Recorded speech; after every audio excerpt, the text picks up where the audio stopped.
What's up everybody, Damon here, and in today's gaming news, we've got the first wave of Xbox Game Pass games for January, Sony patents an AI assistant that can play your games for you, and Nvidia releases DLSS 4.5. This is your Daily Fix.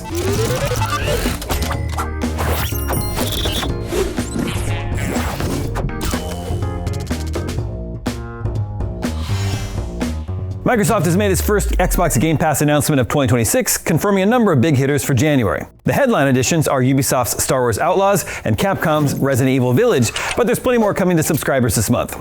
11 titles in total were announced, taking fans through to January 20th. Available today, January 6th, is twin-stick shooter Brews and Bastards and Little Nightmares Enhanced Edition. Tomorrow, January 7th, Rebellion's Atomfall hits Game Pass Premium, as does Lost in Random, The Eternal Die, Rematch, and Warhammer 40k Space Marine Master Crafted Edition. Moving on to January 8th, Final Fantasy, a remodeled 2D take on the first game in the series, launches on Ultimate, Premium, and PC. Then on the 13th, we have Star Wars Outlaws on Ultimate and PC. 2 days later, My Little Pony, a Zephyr Heights mystery will be added. January 20th sees Resident Evil Village, which is good timing given Resident Evil Requiem is out next month. And finally, also on the 20th, we have the only day one launch of the month, Mio Memories in Orbit for Ultimate and PC. Microsoft described today's lineup as Wave 1 of January, so expect more games to hit Game Pass later this month. Moving on, PlayStation is exploring the possibility of letting an AI take over your game to help you if you're stuck. Patent documents filed by Sony show plans to offer an in-game AI ghost that can demonstrate how to progress further, or alternatively, have your control fully taken over in order to make progress for you. Intriguingly, Sony suggests the AI could be called upon at any time, trained from past gameplay clips posted on YouTube and Twitch, as well as play data gleaned from PlayStation Network.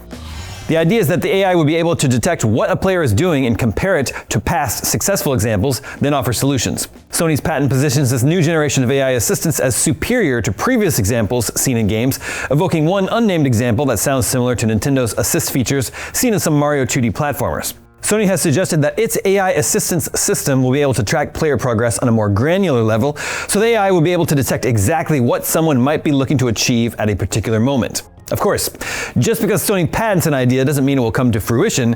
Back in 2021, it filed a patent for a system that would allow frustrated gamers to receive support from expert players. Sony has also previously patented a system that could make boss fights easier for those that are having a hard time. It's at least obvious that Sony is always thinking about ways to keep players from turning off their PS5 out of frustration.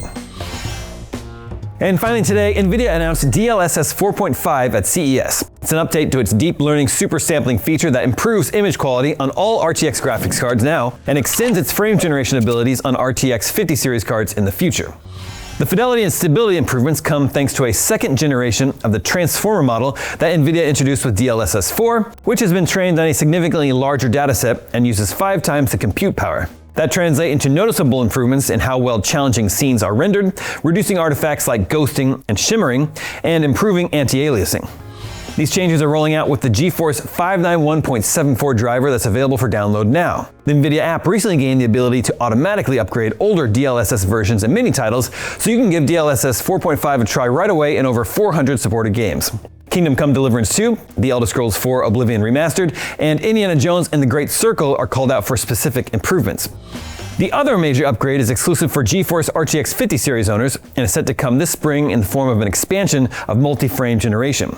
In short, 6x multi-frame generation means that it will be possible to generate 5 intermediate frames for every traditionally rendered frame on Nvidia's latest cards, boosting frame rates higher than the previous 4x limit allowed. Nvidia says that the update is designed for high refresh rate monitors at 240 Hz or above, including the new 360 Hz ultra-wides announced at CES.